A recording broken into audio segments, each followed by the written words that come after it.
The alliance of convenience that held together former enemies in Yemen's civil war is fracturing, as various bonds within the warring sides come unstuck.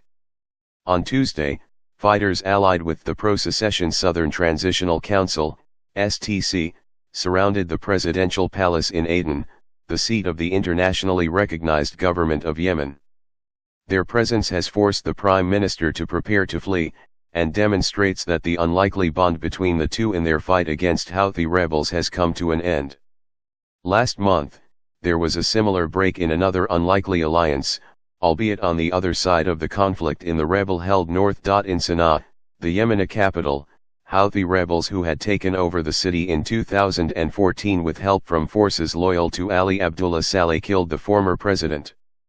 The Houthis accused him of changing sides and taking a conciliatory approach to Saudi Arabia, which backs the Aden-based government of the current president, Abd Rabbu Mansour Hadi. The fracturing of the STC-Hadi alliance in Yemen's south and the Houthi-Saleh alliance in the north is pitting former allies against each other in a country known for its complex tribal factions. This risks making an already stalemated war, which has caused the world's worst humanitarian crisis, even more intractable. Adam Baron, a visiting fellow at the European Council on Foreign Relations, told The Guardian, "There's this theory that if the conflict drags on and on and on, it will develop into a situation where the Houthis will make massive concessions. But what we're seeing is fracturing and weakening on all sides.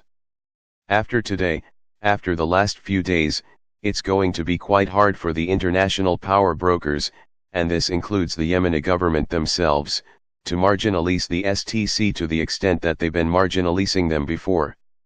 The war in Yemen, which began in 2014, was primarily a dispute between Houthi rebels previously allied with Saleh, who led the country from 1990 to 2012, and forces loyal to the ousted Hadi, who lives in exile in the Saudi capital, Riyadh.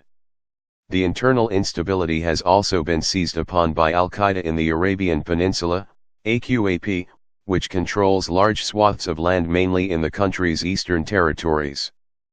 But the civil war is also complicated by the wider geopolitics of the region, as many view it through the prism of a proxy war between Iran and Saudi Arabia. Since March 2015, Saudi Arabia has led a US and UK-backed military intervention in Yemen, countering the advances of Houthis and launching airstrikes in Sana'a and other major cities that have resulted in thousands of civilian deaths.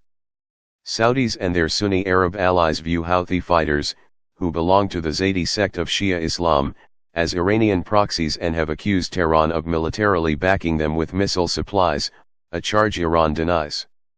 Baron said tensions over long-standing divisions had been rising between the STC and Hadi's government.